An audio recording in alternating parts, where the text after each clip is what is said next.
अष्टाध्यायी जगन्माता यस्य चित्तात् समुत्थिता वेदानामुपकाराय तस्मै पाणिनये नमः।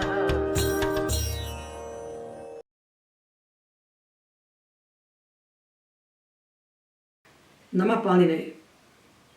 हम लोग अष्टाध्यायी के सूत्रों के अर्थों का विचार करने के लिए जहाँ वो सूत्र बैठा है अष्टाध्यायी में, वहीं उसके समग्र अर्थ को जान लेने के लिए परिभाषा सूत्रों का विचार कर रहे हैं। तो अभी हम दो सूत्रों का विचार करेंगे, तस्मिन् नित्य निर्दिष्टे पूर्वस्य और तस्मादित्युत्तरस्य। ये सूत्र हैं 1-1-66 और 1-1-67।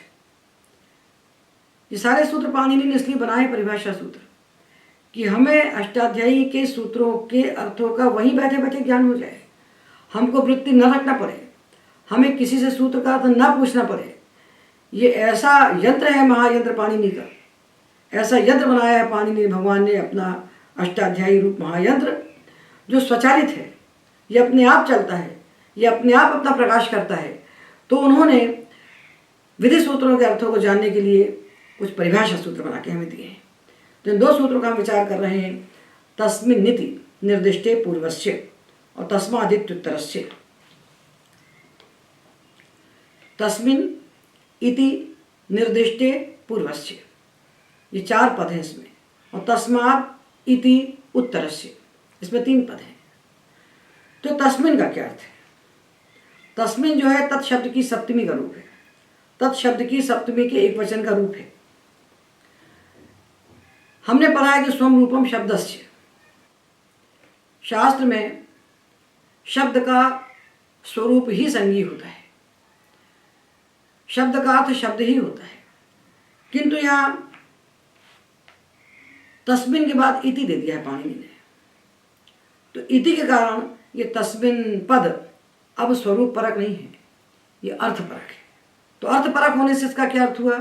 तो तस्मिन् का अर्थ हुआ सप्तम्यंत, और निर्दिष्टे में निरुपसर्ग है, दिश धातु है, औक्ता प्रत्यय है।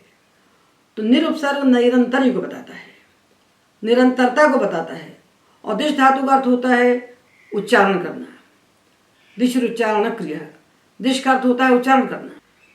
तो निर्दिष्ट का अर्थ हुआ व्यवधान रहित उच्चारण, अव्यवहित उच्चारण। तो तस्मिन् का अर्थ हुआ सप्तम्यंत और निर्दिष्ट का अर्थ हुआ अव्यवहित उच्चारण। ये जो विधि सूत्र हमको आगे मिलेंगे, इन सूत्रों में सप्तमी के निर्देश से जो कार्य कहा जाएगा, वह कार्य उस सप्तम्यंत से अव्यवहित जो पूर्व उसके स्थान पर होगा। हम षष्ठी स्थानीय योगा सूत्र पा चुके हैं। जो अनिर्धारित संबंध विशेषा षष्ठी होती है, उसका अर्थ होता है स्थान, वो स्थान षष्ठी होती है। तो पूर्वस्व में जो षष्ठी है, ये स्थान षष्ठी है। तो स्थानीय का सम्यक निर्णय करने के लिए परिभाषाएं बनाई गई है।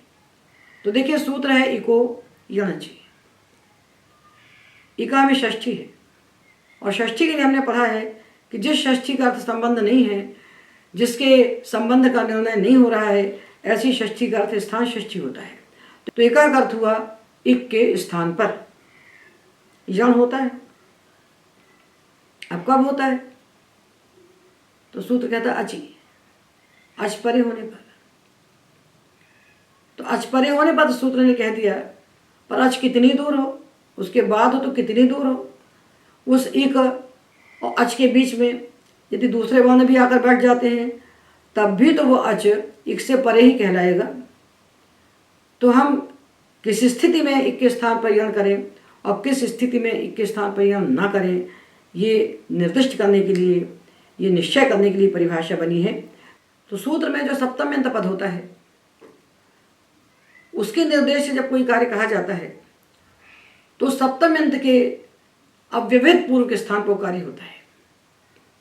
तो सप्तम्यंत पद सूत्र में अचि, अचि इसका अर्थ है अच परे होने पर। अच परे होने पर जो कार्य होगा वो अच के अव्यवहित पूर्व के स्थान पर होगा।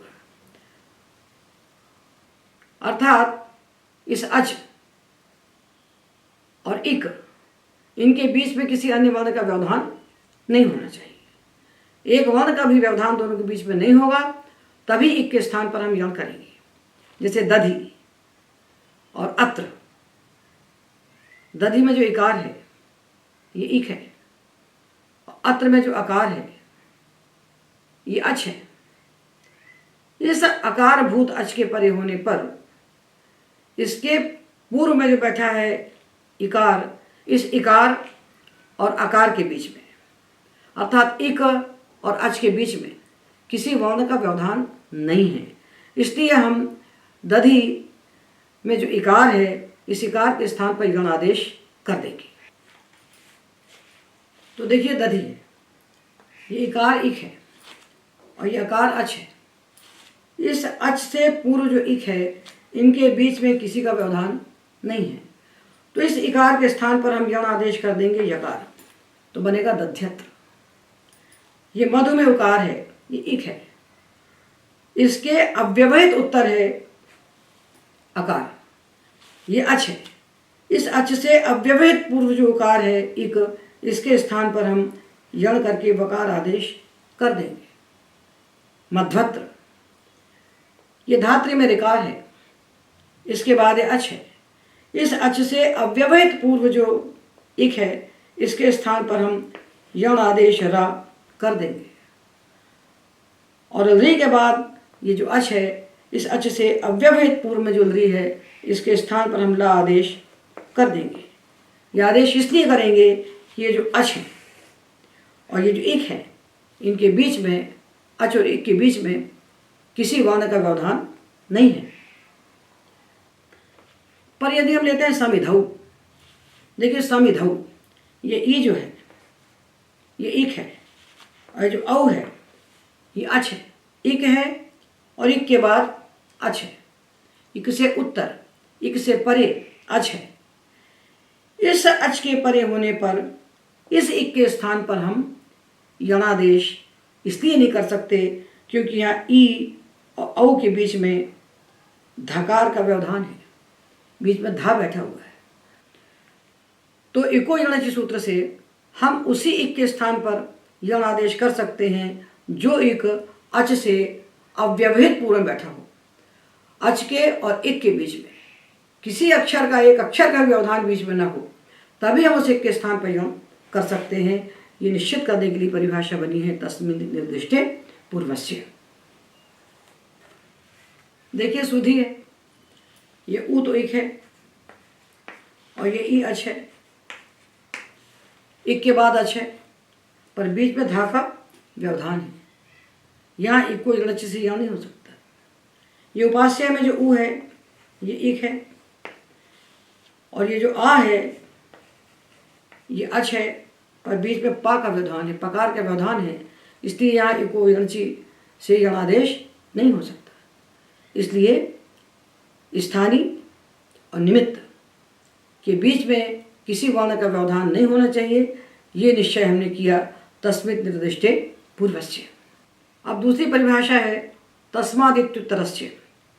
ये परिभाषा है स्थानीय का निर्णय करने के लिए बनाई गई है। तस्मात् का अर्थ है पंचम्यंत। तस्मात् स्वरूप निर्देश नहीं है, अर्थ निर्देश है। तो तस्मात् का अर्थ होता है पंचम्यंत। तो सूत्र का अर्थ होगा पंचमी के निर्देश से कहा हुआ जो कार्य, वह कार्य वर्णांतर से अव्यवहित उत्तर के स्थान पर होता है। तो निर्दिष्ट की अनुवृत्ति आई, और निर्दिष्ट पद व्यवधान की निवृत्ति के लिए है। तो पंचमी के निर्देश से कोई कार्य कहा जाए तो वह कार्य किसके स्थान पर होगा? तो अपने से अव्यवहित उत्तर के स्थान पर होगा। सूत्र है द्व्यंत रूपसर्गेभ्यो अप ईत। द्व्यंत रूपसर्गेभ्यः, ये पंचमी है। इस पंचम्यंत के द्वारा क्या कार्य कहा जा रहा है? यह कार्य कहा जा रहा है कि अप के स्थान पर ई आदेश हो जाए। पंचमी के निर्देश से कार्य कहा जा रहा है कि अप के स्थान पर ई हो जाए। तो ये पंचम यंत्र से किसको कहा है? द्वि को कहा है, अंतर को कहा है और उपसर्ग को कहा है। तो पंचम यंत्र से कहा गया है द्वि, अंतर और उपसर्ग, प्रति इत्यादि उपसर्ग। इनसे उत्तर जो अप है इसके स्थान पर कहा गया है कि इसको ईत आदेश हो जाए। उत्तरस्य द्वि, अंतर और उपसर्ग से उत्तर जो अप, उसके स्थान पर ईत आदेश हो जाए। तो अब देखिए षष्ठी स्थानीय योगा सूत्र हमें पता है। तो उत्तरस्य का अर्थ होगा उत्तर के स्थान पर। उत्तर कौन है? अप। तो सूत्र कहेगा षष्ठी स्थानीय योगा कि पूरे अप को हटाइए और उसके स्थान पर ईत आदेश को बैठाइए। ये तो षष्ठी स्थानीय योगा का कार्य हो गया। और तस्मादित्युत्तरस्य का क्या कार्य हुआ? तस्मादित्युत्तरस्य का कार्य हुआ कि ये पंचम यंत्र से कहे गए जो शब्द हैं और इनके बाद जिसके स्थान पर आदेश कहा जा रहा है, इन दोनों के बीच में किसी का व्यवधान नहीं होना चाहिए। व्यवधान की निवृत्ति को निर्दिष्ट करने के लिए परिभाषा है कि पंचम यंत्र से जो कार्य कहा जाएगा वो उसके अव्यवहित उत्तर को होगा। उस पंचम यंत्र और उत्तर के बीच में किसी वर्ण का व्यवधान नहीं होना चाहिए। तो द्वि के बाद अप आया, अंतर के बाद अप आया, प्रति के बाद अप आया। तो उत्तरस्य में तो षष्ठी आ गई और षष्ठ्यंत ने कहा कि षष्ठी स्थानीय योगा, अर्थात पूरे अप को हटाइए, पूरा अप उसका स्थानीय बन गया क्योंकि उत्तरस्य में षष्ठी है और षष्ठी का अर्थ होता है स्थान षष्ठी। तो पूरे अप के स्थान पर जब ये आदेश होने लगा तो दूसरी परिभाषा आई आदेहे परस्य। परस्य यद विहितम तत्तस्य आदेर बुद्ध्यम। पर को जो कार्य कहा जाता है वह कार्य पूरे पर के स्थान पर नहीं होता। ये पूरे अप के स्थान पर नहीं होगा, उसके आदि के स्थान पर होगा। इस आ के स्थान पर हम ये आदेश करेंगे, पूरे अप के स्थान पर नहीं करेंगे, उसके आदि के स्थान पर करेंगे। परस्य यद विहितम तत्तस्य आदेर बुद्ध्यम। तो द्वीपम, अंतरीपम, प्रतीपम, ये प्रयोग निष्पन्न हो जाएंगे। तो इस सारी परिभाषाओं को मिलाकर हमें अर्थ करता है। जब तस्मादित्युत्तरस्य आएगा, उत्तरस्य में षष्ठी है, तस्मिन् दृष्टि पूर्वस्य आएगा तो पूर्वस्य में षष्ठी है और इस षष्ठी का संबंध अर्थ निर्धारित नहीं है। तो इस पूर्वस्य और उत्तरस्य में जो षष्ठी है इसको हम स्थान षष्ठी मानेंगे। तो जब पूर्वस्य और उत्तरस्य की षष्ठी को देख करके वहाँ षष्ठी स्थानीय योगा परिभाषा आई और उसने कहा कि पूर्व के स्थान पर कार्य कीजिए, उत्तर के स्थान पर कार्य कीजिए, तो पूरा पूर्व स्थानीय बन गया और पूरा उत्तर स्थानीय बन गया। पूरे को हटा करके आदेश आने लगा तो उसको नियंत्रित करने के लिए दो परिभाषाएं और आती हैं। तो जब उत्तर के स्थान पर कार्य कहा जाता है तो वो उसके आदि में होता है, आदे परस्य। तो प्रति और अप, नी और अप, वी और अप, ये नी वी उपसर्ग हैं। इनके बाद जो अप आया है इसके स्थान पर द्व्यंत उपसर्गेभ्यो अप ईत सूत्र से होने वाला जो ईत आदेश है वो इस पूरे अप के स्थान पर प्राप्त होने लगा। तो उसको किसने नियमित किया? आदेहे परस्य। परस्य यद विहितम तत्तस्य आदेर बुद्ध्यम। पर के स्थान पर जो कार्य कहा जाता है उसके आदि के स्थान पर होता है। तो आ को हो गया ई और पा को कुछ नहीं हुआ। तो द्वीपम, अंतरीपम, प्रतीपम, नीपम, वीपम, ये प्रयोग बन गए। ये देखिए आस धातु है और इससे परे शानच प्रत्यय है, ये शानच का आन है। तो सूत्र आता है ईद आसह। ये जो ईद आसह सूत्र है इसमें आसह ये पंचमी का एक वचन है, ये पंचम्यंत है। तो जब आशा में पंचमी दिखती है तो सूत्र आता है तस्मादित्युत्तरस्य। आशा ये पंचम्यंत है, इसके निर्देश से कौन सा कार्य कहा जा रहा है? आन के स्थान पर ई आदेश करना कहा जा रहा है। पंचम्यंत के निर्देश से कार्य कहा जा रहा है आन के स्थान पर ई। और षष्ठी स्थानीय योगा के कारण ये पूरे आन के स्थान पर ई कार आदेश सबको प्राप्त हो रहा है, क्योंकि षष्ठी स्थानीय योगा सूत्र कहता है कि अनिर्धारित संबंध विशेषा षष्ठी स्थानीय योगा बोध्य। तो पूरे आन के स्थान पर जब होने लगा तो आदे परस्य परिभाषा आई और उसने कहा कि परस्य यद विहितम तत्तस्य आदेर बुद्ध्यम। पर को जो कार्य कहा जाएगा पूरे पर के स्थान पर नहीं होगा, उसके आदि के स्थान पर होगा। तो जो पूरा स्थानीय बन रहा था आन, उसका आदि आकार स्थानीय बना और नकार रह गया, तो बन गया आसीना। इसी प्रकार द्वीपम, अंतरीपम, प्रतीपम, नीपम, वीपम इत्यादि प्रयोग हमने तस्मादित्युत्तरस्य परिभाषा के उदाहरण रूप में देखे। तो देखिए, तस्मादित्युत्तरस्य इस परिभाषा सूत्र से जब हम पंचम्यंत के निर्देश से कहे हुए कार्य को अव्यवहित उत्तर के स्थान पर करने चलते हैं, तो वह जो अव्यवहित उत्तर है समग्र, वो स्थानीय बन जाता है, क्योंकि उत्तरस्य में स्थान षष्ठी है। वो पूरा स्थानीय न बन जाए, उसका केवल आदि ही स्थानीय बने, ये निश्चित करने के लिए परिभाषा बनती है आदेः परस्य और तस्मिन्निति निर्दिष्टे पूर्वस्य। इस परिभाषा से जब हम सप्तमी के निर्देश से कहे हुए कार्य को उसके अव्यवहित पूर्व के स्थान पर करते हैं, तो पूर्वस्य में भी षष्ठी है, ये षष्ठी भी स्थान षष्ठी है, तो पूरा पूर्व स्थानीय बनने लगता है। वो न बन जाए, इसको निश्चित करने के लिए परिभाषा आती है अलोन्त्यस्य। जैसे साधातु का आधातु क्यों ये सूत्र है, इसमें मिदेर गुणा से गुणा की अनुवृत्ति आती है, और गुणा की अनुवृत्ति आने के कारण इको वृद्धि सूत्र से इका है षष्ट्यंत पद वहां पर आ जाता है और अंगस्य का अधिकार आता है, और इका जो है ये अंगस्य का विशेषण बनता है, और विशेषणत्वात् तदंत विधि होती है। तो सूत्र का अर्थ बनता है इगंतस्य अंगस्य, और अंगस्य में जो षष्ठी है ये स्थान षष्ठी है, तो षष्ठी स्थानीय योगा से इसका अर्थ हो जाता है इगंतस्य अंगस्य स्थाने गुणो भवति सार्धातुक आर्धातुक योः। इगंत अंग के स्थान पर गुण होता है सार्धातुक आर्धातुक प्रत्यय परे होने पर, तो सार्धातुक आर्धातुक योः में सप्तमी है, और इसके निर्देश से कार्य किसको कहा जा रहा है, इगंत अंग के स्थान पर कहा जा रहा है। और क्या कार्य कहा जा रहा है, गुण कार्य कहा जा रहा है। किसको कहा जा रहा है, इगंतस्य अंगस्य, इगंत अंग के स्थान पर कहा जा रहा है। इगंतस्य अंगस्य में जब अंगस्य में हम स्थान षष्ठी को देखते हैं तो हमारा स्थानीय बन जाता है, गुण का स्थानीय बन जाता है अंग। पूरा इगंत जो अंग है वो गुण का स्थानीय बन जाता है। ये देखिए आधातुक प्रत्यय तिच, इसके परे होने पर ये इगंत अंग है, इकारांत अंग नी, उकारांत अंग हु और इकारांत अंग क्री। तो इगंत अंग है नी, हु और क्री। सूत्र कहता है सार्धातुक आधातुक प्रत्यय परे होने पर इगंत अंग के स्थान पर गुण होता है। तो ये पूरे इगंत अंग के स्थान पर जब गुण प्राप्त होने लगेगा, पूरे नी, पूरे हु और पूरे क्री के स्थान पर, तो उसको निमित्त करने की परिभाषा आती है अलोन्त्यस्य। षष्ठी के निर्देश से जो कार्य कहा जाता है वो अंतिम अल के स्थान पर होता है, पूरे के स्थान पर नहीं होता। तो अंगस्य में षष्ठी है, उस षष्ठ्यंत के स्थान पर जो कार्य कहा जा रहा है वो कार्य उसके अंतिम अल के स्थान पर होगा।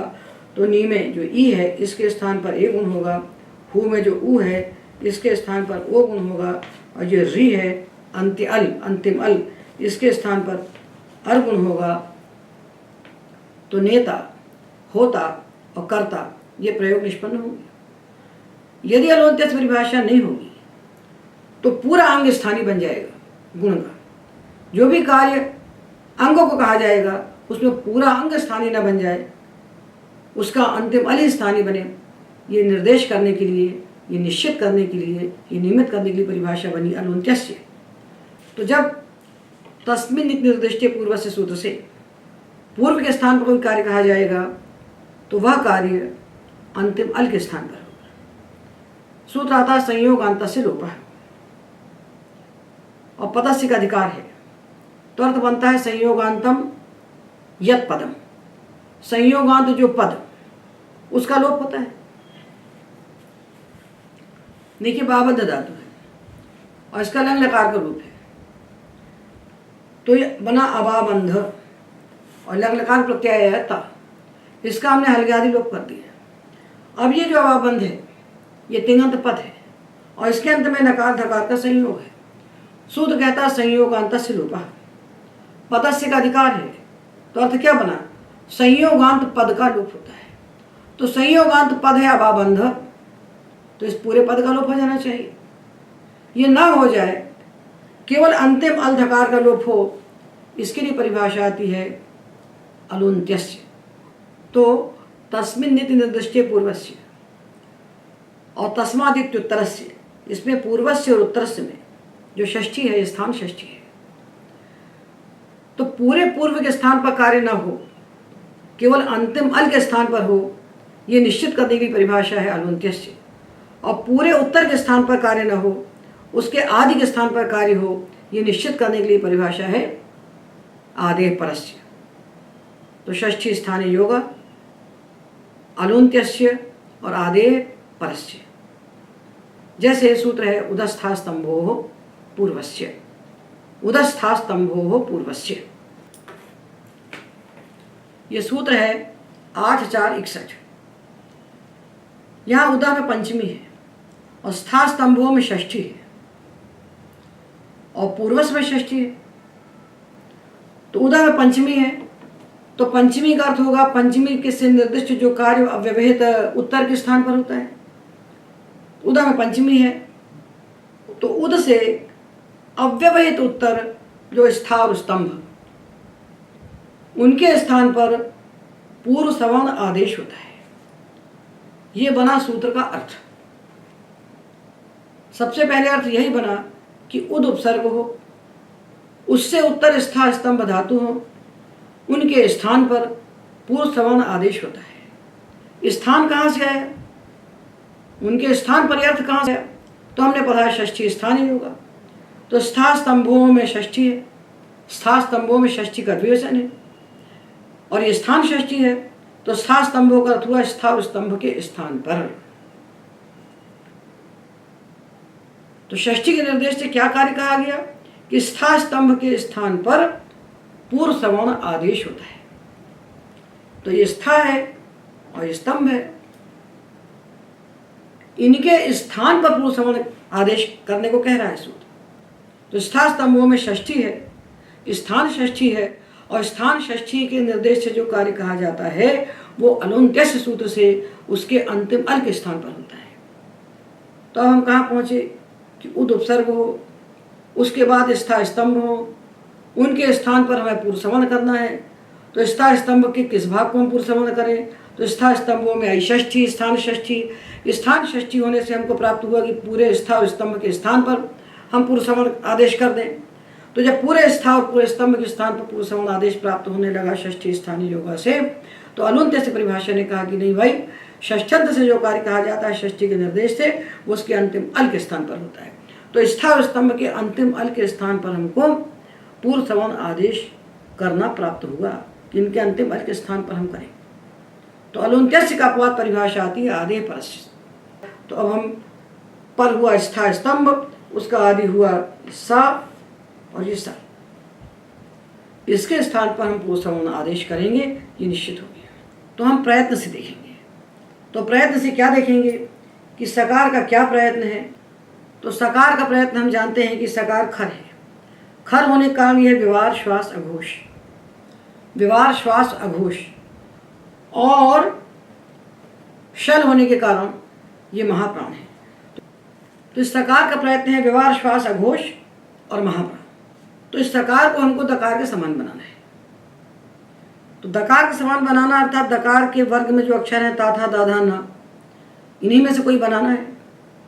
तो ना तो बन नहीं सकता क्योंकि नासिक है, अनुनासिक है, इसका स्थान नासिका है, इसको छोड़ दिया। तो हमें ता था दाधा के बीच में से किसी वर्ण को सा के स्थान पर बैठाना है। तो सा जो है इसका प्रयत्न है व्यवहार श्वास अघोष, और शल होने के कारण ये महाप्राण है। ये अघोष भी है और ये महाप्राण भी है। और दकार अल्प प्राण तो है किंतु ये घोष है, हर्षत संवारा नादा घोषाश्च। और धकार महाप्राण है, धकार महाप्राण है और संवारनाद घोष है। दकार अल्प प्राण है किंतु संवारनाद घोष है, तो हमको मिला थकार, जो थकार अघोष भी है और महाप्राण भी है, तो सा के स्थान पर हो गया था, सा के स्थान पर था हो गया। जब था हो गया तो खरिचा से चर्त होकर इसको ता हो गया, इसको भी चर्त होकर ता हो गया, था को भी ता हुआ और दा को भी ता हुआ, दोनों को चर्त होकर के ये दो ता बन गए। उत्थानम, उत्थानम और उत्तम्भनम ये प्रयोग निष्पन्न हुए। और झरोझर संबंधित सूत्र से एक बार पाक्षिक लोप हो जाएगा इस एक झर का, तो एक तकार भी हम इसमें लिख सकते हैं उत्थानम उत्तम्भनम।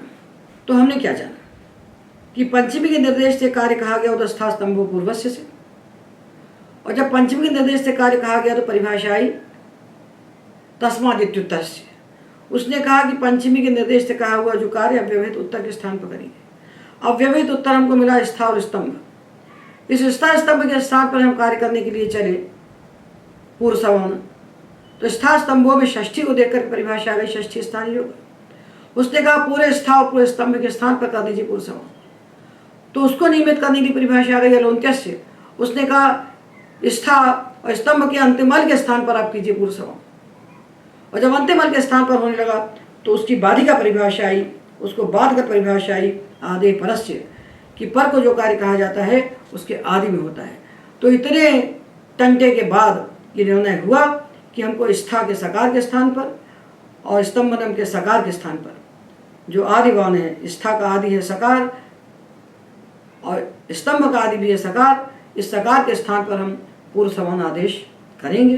पूर्व समान यानी पूर्व के समान, तो पूर्व मिला दकार, उसके समान हम किसको बनाएं, तो उसके समान हमको जब स्थान से नहीं मिला तो हमने प्रयत्न से ढूंढा, तो हमने सकार के स्थान पर थकार को बना दिया, और थकार को रखने के बाद उस थकार को और पूर्व दकार दोनों को हमने खरिचा से चर्त करके दो दकार वाला रूप बनाया, और पक्ष में झरोझर संबंध से एक तकार का रूप करके एक तकार वाला रूप हमने बनाया। तो हमने परिभाषा देखी षष्ठी स्थानीय योगा, और उसको नियमित करने के लिए अलुन्त्यस्य। इस प्रकार हमने तस्मिन् नीति निर्दिष्टे पूर्वस्य, तस्मादित्युत्तरस्य, अलुन्त्यस्य और आदेः परस्य, इन चार परिभाषाओं का विचार किया कि इनका कैसे हमें उपयोग करना चाहिए सूत्रों के अर्थ को निश्चित करने के लिए। अब हम दो परिभाषाओं पर विचार करते हैं। देखिए, प्रथम अध्याय के प्रथम पाद में ये चार परिभाषाएं एक साथ कही गई हैं। अलुन्त्यस्य, गिच्च, आदेः परस्य और अनेकांश सर्वस्य। इसमें से आदेः परस्य परिभाषा अलुन्त्यस्य की बाधिका है और गिच्च परिभाषा अनेकांश सर्वस्य की बाधिका है। जिस क्रम में इनको पढ़ा गया है इसी क्रम से इनके बाध्य बाधक भाव को हमें समझना चाहिए। इन चारों में सबसे अंतिम परिभाषा आती है अनेकांश सर्वस्य, यह आदेः परस्य के बाद आती है, इसलिए अनेकांश सर्वस्य परिभाषा आदेः परस्य को बाध करके प्रयुक्त होती है।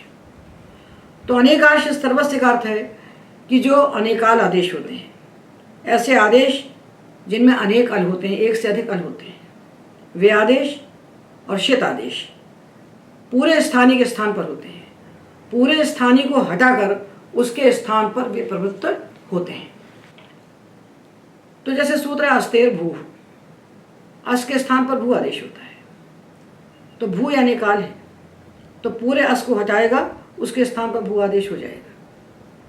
ब्रुवो वची यानी काल आदेश है, पूरे ब्रु को हटाएगा उसके स्थान पर वच आदेश हो जाएगा। अतोभिस आइस, ये आइस अनेकाल आदेश है, क्योंकि सकार की संज्ञा नहीं होती न भक्तो तस्मार के कारण, अनेकाल आदेश है, तो पूरे भिस को हटाएगा उसके स्थान पर आइस आदेश आकर के बैठ जाएगा।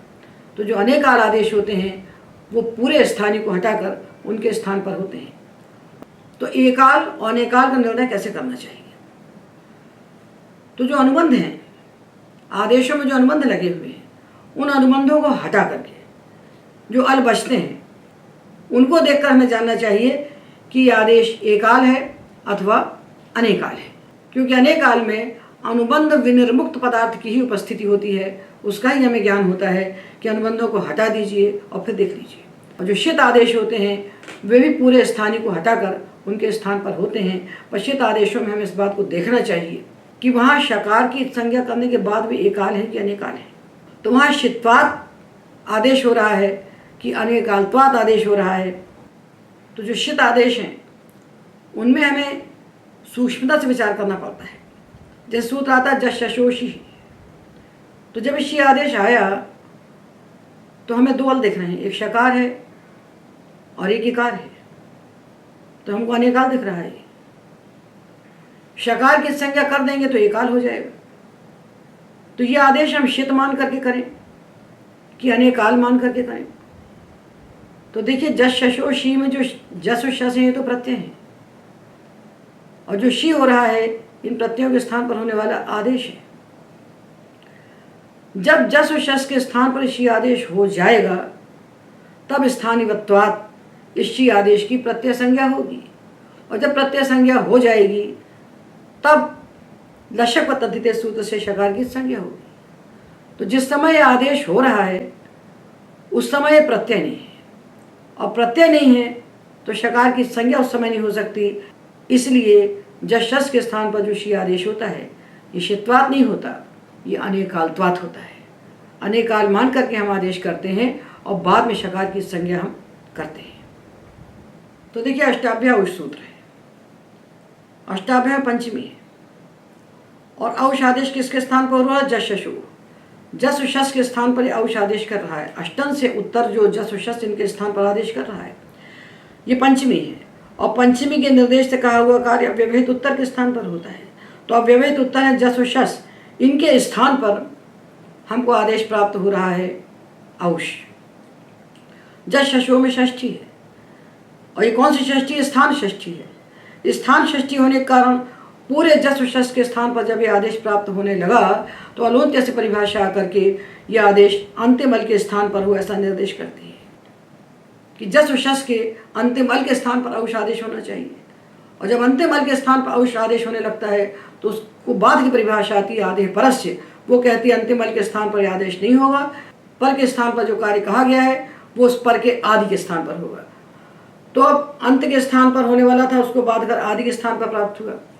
हमको ना तो अंत के स्थान पर आदेश चाहिए, ना हमें आदि के स्थान पर आदेश चाहिए, हमें तो सर्वादेश चाहिए। पूरे जस शस को हटा करके उसके स्थान पर हमको औष आदेश चाहिए। ये कैसे हो सकता है? ये ऐसे हो सकता है कि औष में शकार की संज्ञा हुई है, और शकार की संज्ञा होने से आदेश शित है। अनेकाश्य सर्वस्व सूत्र आदे परस्य से पर है, तो परत्वात् ये अनेकाश्य सर्वस्व सूत्र आदे परस्य को ही बाध लेगा और अलोन्त्यस्य को ही बाधेगा। अलोन्त्यस्य गिच्च आदे परस्य और अनेकाश्य सर्वस्य, ये क्रम है सूत्रों का। तो अब देखिए ये दोनों के झंझट में अलोन्त्यस्य कहता है अंतिम अल के स्थान पर आदेश कीजिए औष, आदे परस्य कहता है आदि के स्थान पर कीजिए, और ये जो सूत्र है अनेकाश्य सर्वस्य इन दोनों से पर है।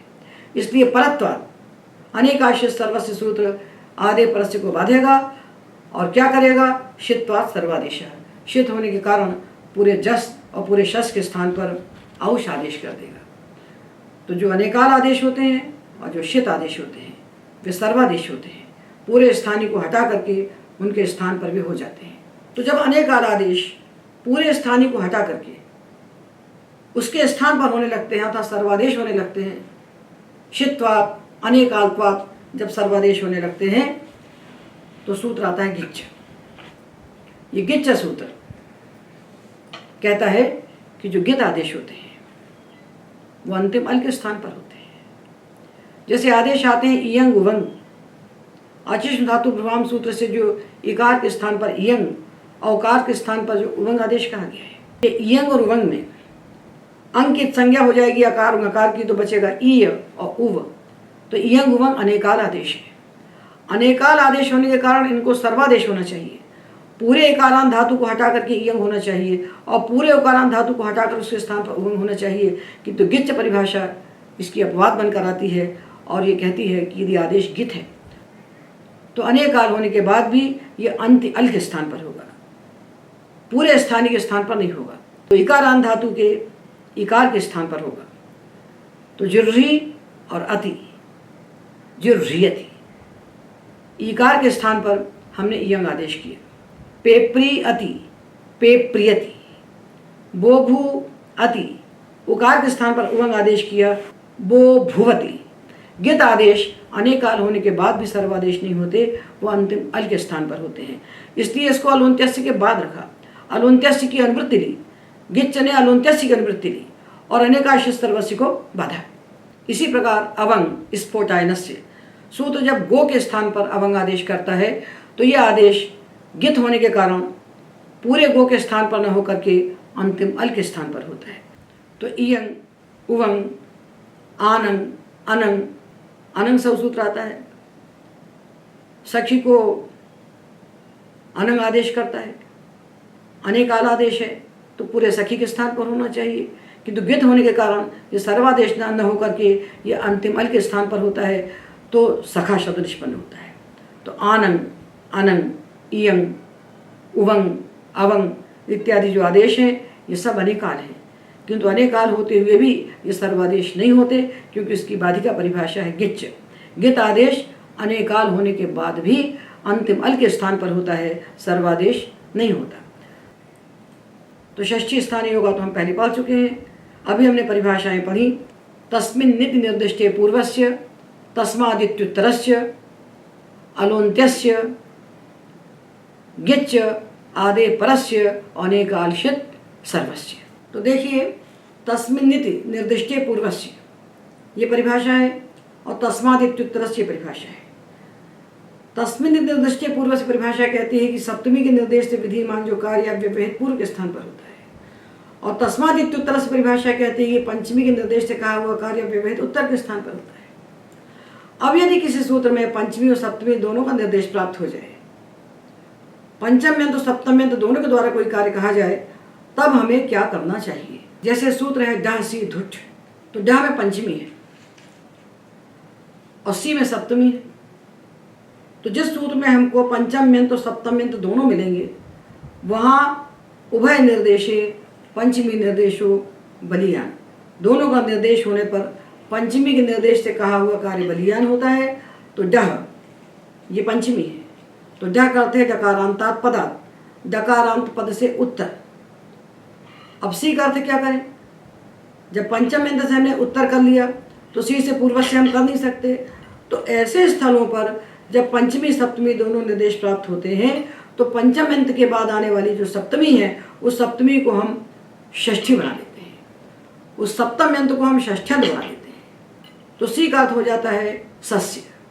डह का अर्थ हुआ डकारांतात पदात, तस्मादित्युत्तरस्य से आया उत्तरस्य, डकारांतात पदात उत्तरस्य सस्य वा ध्वजागमो भवति। अब सी का अर्थ हो गया सस्य। सी का अर्थ था सकार परे होने पर। जब हमने पंचम यंत्र को प्रधान बनाया, पंचम यंत्र से कहीं हुए निर्देश को बलियान बनाया, और जब हमने डह का डकारांतात पदात कर दिया तो ये जो उसके बाद आने वाला पद था सप्तम यंत्र वो षष्ठ्यंत बन गया। तो इसका अर्थ हो गया डकारांत पद से उत्तर जो सकार, उसको विकल्प से धुट का आगम होता है। अब ये धुट आगम सकार को होगा, डकार को नहीं होगा। तो धुट बन गया सकार का अवयव और पद रह गया लिट, ये डकारांत है। तो न पदांता टोर नाम सूत्र यहाँ पर लग गया, इससे परे आने वाले धकार को अस्तित्व नहीं हुआ। गमो ह्रस्वादचि गमो नित्यम सूत्र है। गमो में पंचमी है, ह्रस्व से परे जो गम, तदंत जो पद, उससे उत्तर जो अच। अब अच में सप्तमी बैठी हुई है और आगम उसी को करना है अच को, क्योंकि यह गमा पंचमी है। पंचमी निर्देश हमको मिल रहा है गमा और सप्तमी निर्देश हमको मिल रहा है अचि। तो उभय निर्देश है पंचमी निर्देशो बलियान। तो उभय निर्देश है पंचमी निर्देशो बलियान को मान करके हमने अचि में आने वाली सप्तमी को षष्ठी में बदल दिया।